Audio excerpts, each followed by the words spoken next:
when 5 police officers tackled an innocent man, their supervisor decided not to make any record of it. We all figured there was going to be a lawsuit. Now Milwaukee taxpayers are on the hook We just wanted something fair. for one bad night. The offer was there. It was never rescinded. We accepted it, and that's the way things work in this world.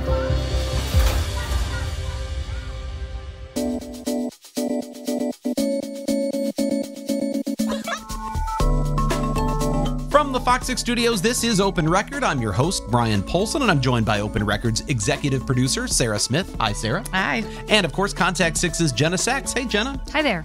So we are recording this episode on Wednesday, October 11th, for release on Thursday, October 12th. And any day now, the city of Milwaukee should be delivering a 6-figure check to a man named Michael Poe. It's a payment that's been approved by the Common Council and signed by the mayor, so should be arriving any day.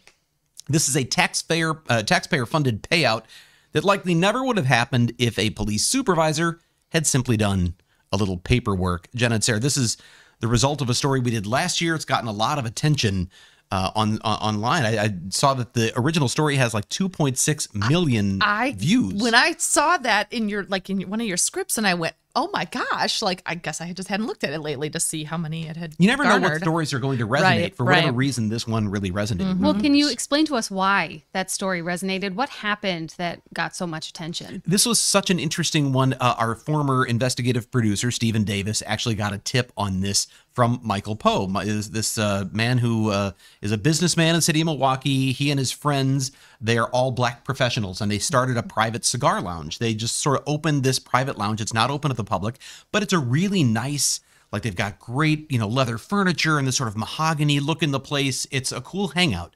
And they were hanging out there one day, smoking cigars. It's a cigar bar and or lounge, but they're watching basketball, watching the Milwaukee Bucks, and this is like back in the heat of the Bucks, championship run, and they're having a good time. And all of a sudden, out of nowhere, bang! They hear a loud noise, and they think the ceiling fan blew because they see dust coming from that area. And all of a sudden, one of their friends yells out, "I've been shot," and he is just, they say, blood is gushing from his leg. And there's only 3 of them in the lounge at the time. So one of them goes and grabs his keys, and the other one grabs a sweater and starts to make a tourniquet, and they load him up into the car and they rush him off to the hospital. They lock up the lounge behind them because nobody's left, and they go to the hospital. And what ends up happening over the next few hours is what leads to our story and leads Michael Poe to reach out. But when he first called us, he says, "I end up at the hospital. I'm there to just try to save my friend's life. And all of a sudden the cops turn on me thinking I did this." And things kind of went bad from there. There's video of that. A citizen bystander gets video of what happened. And what's interesting is Michael Poe came to us not right after this happened. He came to us many months later. In fact, I think it was almost a year later that he first came to us. It was because of the police report that he ultimately received. He had requested, "I want to see the reports from that night." And when he gets the police report, what happened and what was captured on camera by the citizen bystander was completely left out of those reports. And he thought, why are they covering this up? I wanted to see what they would write about what happened and why they did what they did and their interpretation of things. And he said, the fact that they've just kind of whitewashed this, that's why I'm coming to you. And he came here to Fox 6. Well, do we want to talk about why it got elevated, why the increased stress level in there? Well, and this was it was a hard story to put together, but one of my favorites because we had all of the elements. When you hear about a thing that's happened, a shooting that's happened, often you're hearing people's recollections, and maybe there's a piece of ring video, maybe there's body camera of police arriving after the fact. We had everything except for the gunshot itself. But we had a video that came from police squad car and body cameras that showed what was happening at the hospital. When they arrived at the hospital, police were there almost immediately. And so you get the friends arriving at the hospital, the guys wheeled back into the emergency room, and the officers are immediately asking, okay, what happened here? And Michael Poe and his other friend, explain this gunshot that comes from the ceiling. They look up, they see there's a hole in the ceiling. Their friend's been shot. Immediately officers say, okay, let's separate the two of you so we can get more details. That's protocol. You separate the witnesses. But Michael Poe did one additional thing. He says, hey, I just want you to know I carry a gun. I was always told in my concealed carry classes I'm supposed to say that. And the officer says, okay, thank you. Yeah, that's right. Nothing wrong with that. And so she takes the gun off of his waist and then, takes that into sort of inventory or whatever. And it's one key piece here is it's not in a holster. He's just sort of carrying it in his waistband. And she says, you should have a holster. Always carry a gun in a holster. A little more suspicious to just carry it around in your waistband. But he's announced the gun. They take the gun. And then they separate the witnesses. And while they're talking to them, everything seems to be pretty cordial. The other videos we have show the officers who were sent to the lounge where the shooting happened. And there's no one there. So they bust in the front door. And they go in and they search around. They find no one there. And they look up. And sure enough, just like the witnesses said, there's a hole in the ceiling. And so it's matching the stories that people are telling back at the hospital. Everything seems fine. And one of the officers even says, I don't think this is going to be too hard for them to solve. But then something happens that changes everything. Another man shows up at a different hospital with a gunshot wound and initially lies about what happened, says it was a drive-by type situation. But eventually the detectives they're suspicious. The people at the hospital, they don't think this is adding up. And they eventually find out that he was actually in the apartment above the lounge and shot himself. And that bullet went through the floor and strikes the man in the lounge. They radio that information in, and the officers at the other hospital hear over the radio that there's a second gunshot victim from the same location. They don't realize it matches the story. They think this changes the story. Got it. So now there's a second shooting victim, and this Michael Poe guy who brought a gun to the hospital, maybe he's not on the up and up. And immediately everything changes. You see on the Citizen video that is shot in the lobby of the hospital that their demeanor changes. They stiffen up. They stand in front of Michael Poe, who is seated, who's been answering questions calmly and pleasantly for an hour. And they say, we need you to go to the back of a squad car with us. And there's a reasonable suspicion that a crime has been committed. And he says, whoa, me? And they say, yes. And that's when things start to escalate. Michael Poe clearly then gets agitated and upset. And he says, I'm not going. He refuses to go to the back of this squad car. They say, if you don't do it, you're going in handcuffs. He says, I'm not going to go. And then things escalate as 5 officers surround him. He raises his voice. He's yelling. They lift him up from the seat. There's some dispute among the officers as to whether he was lifted up or stood up on his own power. But then it's very clear they all collapse onto the ground. And the officers later testified, yeah, we took him down to the ground. So it's a use of force. Not long after all that happens, police realize the error they've made. This guy was not responsible. He'd been telling the truth all along. We got the full story from the other hospital. Sorry. And in fact, here's your gun back. You didn't do anything wrong. Again, Michael Poe did not react that night. He did not seek the media out the moment this happened. He didn't even file a complaint with police. He filed a request for the records. And it's when the records come out and there's nothing in that report about what happened, he says, now I think they did something wrong. Now I think maybe they're covering something up. And that's when he came to the investigators. So your story aired. It got a lot of attention online. The lawsuit followed your story? Yeah, so we interviewed for the story. One of the things we did is we interviewed a former Milwaukee police detective to get sort of a law enforcement view of what happened here.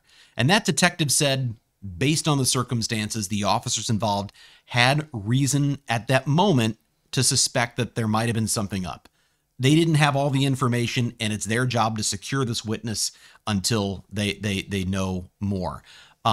There were some issues with the way that was communicated. He said they could have done a better job with that, but he felt that was fine. We also interviewed a civil rights attorney, James Gendy, who we've interviewed on a number of cases over the years, and he offered some expert opinion. He said there was no reasonable suspicion or probable cause that Michael Poe had done anything wrong. So he got involved by us interviewing him for the story. He then looked at the case and said, there's a case here. So 4 months later, James Gendy, on behalf of Michael Poe, filed a lawsuit against the city of Milwaukee and Milwaukee police. Well, and then part of that lawsuit then involved depositions with the officers, their supervisor. Some of the stuff that came out of that, again, just like separating witnesses, they do each of these separately, and so they can get their own account. So what did we find in those? It was really interesting to watch them because you've got 5 police officers that were ultimately involved in the what we called a takedown, the use of force to take Michael Poe to the ground and take him into custody, and then a supervisor who was on the scene. He was not involved in the physical confrontation, but he's the official person who sort of oversees what's going on. And what we found out from the depositions was the Chance Bamba is the sergeant's name. He was nearing retirement at the time, 25 years of service already when this happened. He's there that night. He hears of the second shooting victim, and he tells the officers who are watching Michael Poe, yeah, I know he's been calm and cooperative, but it would be better to interview him in the back of a squad car. That's protocol when detectives arrive. It shouldn't be in the hospital lobby in front of everybody. That's a working hospital. Let's get him back to the squad car. He says it was a request. It was, as he put it, a simple ask. The officers, each, when interviewed, said this was an order from a supervisor. My supervisor ordered me to put him in the back of a squad car, so I'm just following orders. And that, call it a miscommunication. Michael Poe calls it that. His attorney calls it that. If that's a miscommunication, if that's in fact what went down, the officers are thinking, well, we've been ordered to do this, so we're going to do what we've been ordered to do, and you either comply or we're going to force you into the back of a squad car. While that's the optimal situation, James Gendy, the attorney, would say, look, he was answering all of your questions calmly. You didn't bother to check his gun and even see if it had been fired. If you had, you'd see it had never been fired that night. There was no evidence of it being fired. So there was no reason to suspect him. That's his view of it. Again, the officers are saying, look, we were just following orders. It's what our boss told us to do. The other thing that comes from those depositions, though, is, okay, then why didn't you just write up a report about this? Hey, this is what happened. They thought it was an order. It wasn't. Here's why. And at the point that he became verbally resistive, we feel we have cause to physically take him into custody. This is our protocol. This is the use of force that happened, and here's why we did it. In fact, some of the officers who were interviewed in these depositions, and this wasn't in the story we put on the air, they believe Michael Poe still should have been cited or arrested for resisting arrest. Because at the point that he became physically resistive to being handcuffed, they say that's a crime. He should not have been, or at least a citation, he should have been cited with the resisting. The supervisor, they felt, wanted to smooth things over because he clearly wasn't involved in the shooting, because he had now been sort of treated as a suspect. He felt like, I'm not going to write a ticket, but I'm also not going to write up a use of force report. And we can just kind of make this thing go away. That's sort of the impression that James Gendy, the attorney, ultimately has, is they just wanted this to go away. You can't do that. You can choose not to write a ticket. You can choose not to make an arrest. You can't choose not to file a use of force report when force has been used.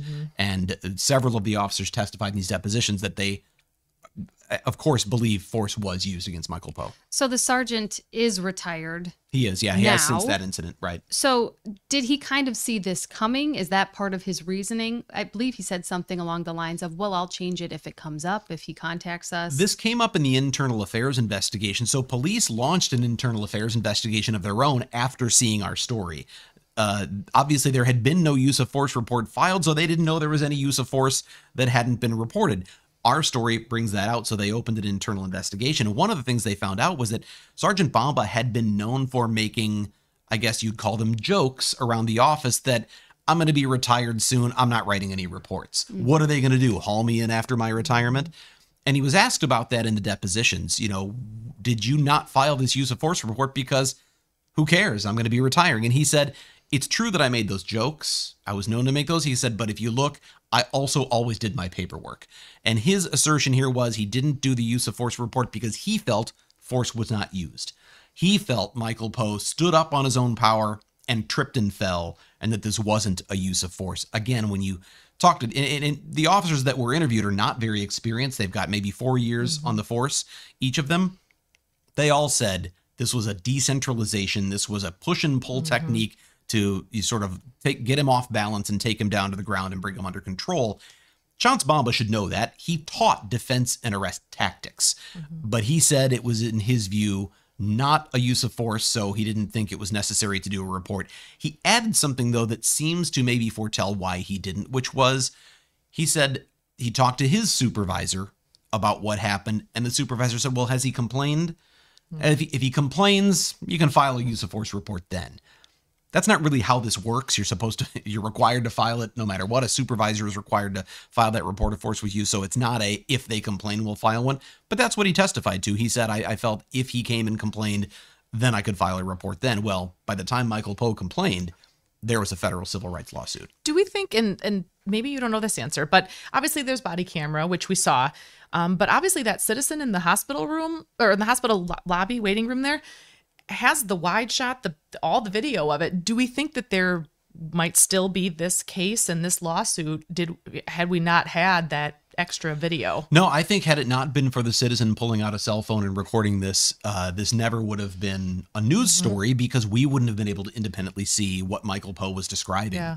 The contrast between what you see, not only what you see on the camera with the takedown, but the discussion that took place beforehand. I think that was what really sold the fact that these two witnesses, these two friends, independent of one another, told the exact same story, and it matched the video of the police going into the lounge and finding the bullet hole in the ceiling. So it's clear they were being honest the entire time. And then you see what happens. The question that I think I had from the beginning, and it's I think one that Michael Poe is still playing over in his own head, was he says he's never been arrested before, and we found no evidence that he had any arrest record or conviction record. He's this business professional who's got this lounge. Why not just go to the squad car? And I think that's a lot of people look at this. Why not just go to the squad car? Maybe you're not required to, but why not just make this easier? And he said, and this was in the initial story, that remember, this was all happening not long after all of the George Floyd protests. And he said, as a black man in America, he said, I have a great relationship with police. I have friends who are retired police officers who were members of the lounge. But he said, that's the moment where I thought, I'm being accused of something I didn't do. And this going to the back of a squad car, as he put it, doesn't often go well for people who look like me. And he said, I never knew how I would react in a moment like that. I'm the person who would tell people, don't ever behave that way. But he said in that moment, he felt the injustice, and that was why he reacted the way he did. In the end, he said he wasn't looking for some big payout. He didn't go to the hospital with serious injuries. This wasn't a case where he's dealing with a lifelong, shoulder problem or something like that. But he did feel there was a wrong that was done here, and particularly what he felt was a cover-up. And he wanted to make sure the public knew about that, because he doesn't want to see that happen to other people in that situation. So speaking of that payout, this was headed toward a jury trial, right? When it was, his attorney, Poe's attorney, accepted an earlier offer? Yeah, so the city at some point early in the process made an offer of $150,000 to settle this case. And whether James Gendy rejected that or simply didn't respond, that offer was apparently still open. And as it got closer and closer to trial, he's got all of these depositions. They're not far away from actually going to trial. And then he contacts the assistant city attorney who's on the case that had changed hands. And he says, we're ready to accept. City Attorney Tierman Spencer, the Milwaukee city attorney, wrote a letter to the Milwaukee Common Council, because that has to be approved. They still have to vote on it. They have to approve it. The mayor has to sign it. And in a letter to the Common Council explaining his recommendation that they settle for $150,000, he added something at the end that James Gendy took as sort of an unnecessary shot at Michael Poe. And that was to say, or at he himself, which is to say that they agreed to the settlement. The Gendy and Poe agreed to the settlement the day after the city attorney's office had just successfully defended Milwaukee police in another federal case. And I was able to find that case was English versus the city of Milwaukee, which dates back to the shooting of Seville Smith by Milwaukee police. There were some protests after that, some people who were arrested in connection with that. The city successfully defended police in that case. And the next day, James Gendy is saying, we'll settle this one. We'll accept the offer. The city attorney seems to be suggesting he was scared to go to court. He was scared to go to trial. One of the aldermen, Michael Murphy, who's on the committee that had to approve this payment, said, well, then if that's really how you feel, why are you settling? Go to trial. Say, we don't need to settle with you. We're going to win this case.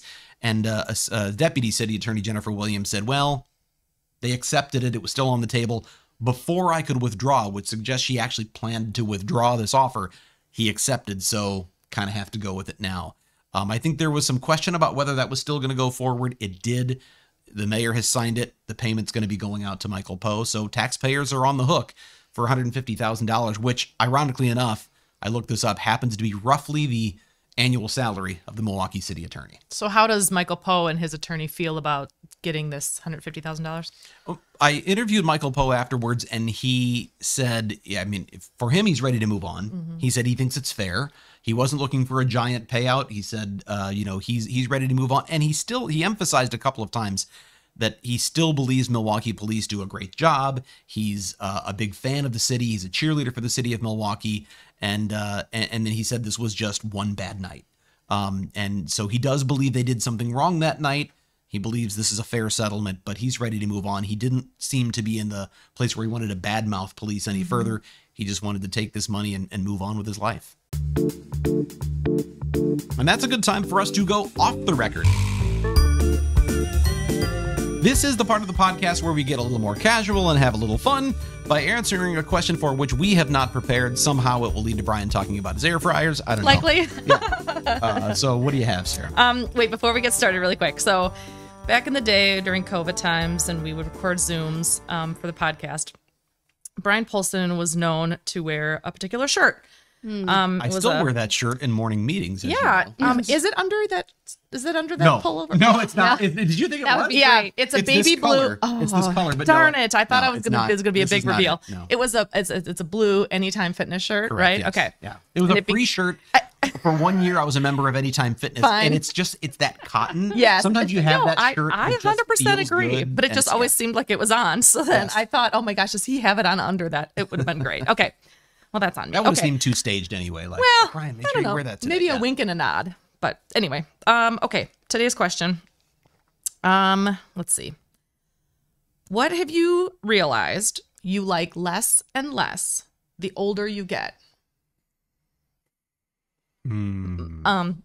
Our editor Dave Machuda asked me this, and I immediately was like, "People." And no, You know the sound I hear in my head when I'm thinking. A lot of people will do the Jeopardy one. For me, it goes all the way back. Do you remember the game show Tic Tac Doe? No. Oh, so there was a.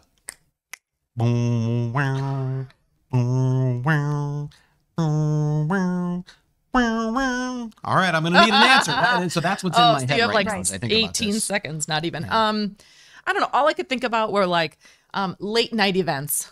True. I like 9 o'clock too late. Oh yeah, Like okay. things that start after about 8. It's touch and go. I may or may not go. That's fair. You know well, what? you've got so much going on in the morning. Well, it's not yeah. worth it sometimes, and you want to That's get your right. 7 hours of That's sleep, what- maybe. If I'm lucky. I mean, I think in the same vein, late night drinking and / hangovers. Yes. I am not a fan. No. And I have too much to do the Yeah, next that's day. what- I don't yeah. have time to feel crappy. I almost need to like plan it. Like, okay, I know that tomorrow we don't have anything going on. I will be able to, but like your kids are grown. Mine are not. And so they still not kind of need to be parented. Well, the funny thing too is when I drink beer, I don't drink Bud Light. I like to drink Nice. yes. Craft good beer. craft Yeah. brews. And the thing is, after you have like even one or two, you go, I'm full. Sometimes the calories. Yeah. How- Well, I and did we'll it- also higher ABVs too. ABVs, alcohol by AB, volume. yeah, right. ABVs. I'm But usually, yeah. I hate to say it, this is probably sad for me, but I'm more worried about the heaviness than the alcohol. Okay, It that's just fair. feels like it's That's too like fair. it's a meal late at night, and I Yeah. don't know how many of these I can have, but I'm not gonna go have. Sorry to name a brand. I'm not gonna have like Michelob Ultra. I'm not having a light. Like Well, a they won't be sponsoring us anytime 95 soon. calorie beer. It's fine beer and all, but no, I'm a craft brew drinker, Yeah. so it's I'm always battling that. Maybe I that's guess. something else you like less and less. Crummy beer. No, that's true. yeah. That's true. That's funny you say that, because I think back to the days of like being in college and we'd go tailgate at Oh, Mizzou gosh. football games, and you're just drinking a high volume Whatever of crappy is beer. in your hand. Yes. Yeah, I mean, Natty if you- Light. Natty Light. I was just gonna say, if Natty in the Ice course of a Light. tailgate, if I drank a case of Natty Light, it was fine. But today, I wouldn't even want to have one. I feel like I'm going to be in the minority in this one, but I care less and less about the outcome of our local sports teams. I agree with Oh. that. 100%. Yes. It's- I will say, guys, the last Packers game, I stepped downstairs and watched the game twice for 2 minutes. Yes. And I saw 2 interceptions. Oh, and you're done. My husband was like, "You can go. Yeah, you're done." You And are I don't Thank even you. say that because, the Packers aren't doing so well right now. But even when, our teams are doing well, I just, okay, great. They won. Awesome. It doesn't upset you. It as doesn't. much. Yeah, it doesn't have the effect. affect yeah. your whole day. I think that's the thing. I think there was a time in my life where a crushing loss really was crushing, and it would sit with me. Yeah. And now, again, too many other things to do. It's Yeah. almost sometimes a relief. It's almost like, well, Yeah. now I don't have to focus on the playoffs Right. because I've got 'Cause other they're stuff. not happening, yeah. Right. So The thing that comes to mind for me, I don't really enjoy watching movies like I used to. Like if I'm watching something, it might be like a short episode Yeah. thing, or where I can like carry especially a if tablet it's like around a the room. Christopher Nolan epic, and you're like, where am I getting No. 3 hours? Like there's some movies do that have this? come out that are just long. Like Yeah. I just have no desire. Or if it's like a serious movie with like a lot of weight to it, Yeah. I'm just not. You have to really pay attention. You know what they need to ready. bring back in movies? Intermission. Yeah. Because so many of these Get movies now are yourself these a snack. epics that are Right. Yeah. 2:45, 3 hours, whatever it is. The problem with that is there's not a reasonable place to stop that feels like you're not just cutting it off in the middle. But an intermission, if it builds, like you think of Gone with the Wind, it was a really, really epic long movie, but it builds to a crescendo, and then there's an intermission. I could come back the next day and watch the second half. But watching things in acts, I guess, would be fine. Hollywood needs to bring that back. Maybe that's just because our attention spans are getting shorter and shorter. Probably That may have is, nothing yeah. to do with getting older. No. But it's harder yeah. to sit down. Like I'm sure everybody enjoyed Oppenheimer, but I was like, oh, that seems like it's going to be a long. I haven't movie. seen it yet, in part because I couldn't find a time where I could dedicate 3 hours Same. to go do that. So, and that's another one. Where would you stop in the middle of that? I doubt there's a natural crescendo. I don't know. So yeah. Do you have one, Brian?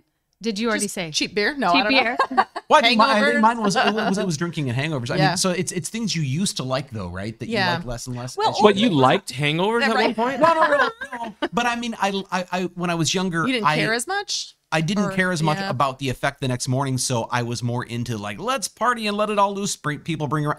I'll tell you, it's related to this. I'll tell you what it is. I am not a fan of shots. When I was younger, everybody was like, oh, let's do shots. And now when somebody says that, all I think is, that's the most expensive thing and I don't even want it. And yeah. So shots are not. So yeah, no, I as I'm older, shots don't make any sense. I know that's a big profit maker Oh, for the absolutely, bars, so I yeah. don't begrudge them marketing that and having the people go around the shots. But for me, if somebody says, "Hey, let's get around the shots," I think, "No, let's not." How about that? And then or get one less, and I won't drink one. The other thing I think. Does that make me a buzzkill? No. I think it's Literally. fine. Yeah. But- hey-o. yeah. Do you still do shots? No, absolutely not. Okay, all right. I do think though, like the tolerating thing in the same vein as beer, like things that are cheap, like cheap coffee. Like I'm not just gonna buy some junk grounds coffee to I don't know. I'm too old at this point. Like I deserve a good cup of coffee. You know what? I agree with you. Or like as I drink cheap I coffee. like generic brand, generic things like the not name brand. Sorry. Mm-hmm. But also there's some things where I was like, I will buy brand name of this and I will eat it and because it's delicious. You know, and better. I'll tell you this. This is on that same vein. Not to do an advertisement for Costco and Kirkland, but usually the Kirkland brands of things are phenomenal. They're right? pretty good. Mm-hmm. But I got a giant box of Kirkland K cups, and they're just meh. And I'm starting to realize it's not necessarily the Kirkland's fault or anything. It's just the K cup concept, which is extremely convenient, and I still Yeah. use them. I think I need to go back to drip coffee and grinding my own beans because that's Yes. good coffee. Yes. I have not found a K cup that gives me the same like, wow, that was a really K great cup cup to of me coffee. always is kind of like the meh. It's the it doesn't fast matter. food of coffee. It can be any name brand K cup. I just feel like the K cup to me, it almost feels like instant coffee kind of. I know it's Well, not. no, but it's it very has that similar. feel. Yeah. Yeah. And you know how I what was I drinking? I had a cup of coffee the other day that I had put in a container from home. And then I brought it here and I poured it into a coffee mug. And then I went to take a sip and it tasted like that sort of like Sanka almost sort of Yeah. like the diner coffee or something. Yeah. Aw. And I was so disappointed. And I thought, well, this is what I've been drinking in that container all along. So I think I need to go back to drip coffee. Maybe that's it. Or if you want some fast, fancy coffee, get an espresso. I have an espresso. It's wonderful. It's Except great. there's It's- more it's caffeine expensive, in I it. was though. gonna say, Yeah. isn't espresso It's expensive. extremely high caffeine? It Well, is. it's not all espresso. The thing is, you can why get, quick caffeine. a full cup of coffee, a medium, and then they do the different espresso shots. You're talking But the about an problem espresso is- maker. Yeah. It's called Nespresso. Nespresso. Nespresso. But you And I get a think smaller cup. It's like K-cup. So you if Yeah. you like having Sponsored a big cup by of coffee. Nespresso. It felt like all of a sudden. I feel like between Mick Ultra, Sanka, You know what? Costco. We should get sponsors, but do it as an off the record, like we're just slipping it in guerrilla style. And this is like suddenly a big. And Every morning, I love drinking. We've got Kosori air fryers. We could have a sponsorship there. I'm telling you. You got to do it Wayne's World style.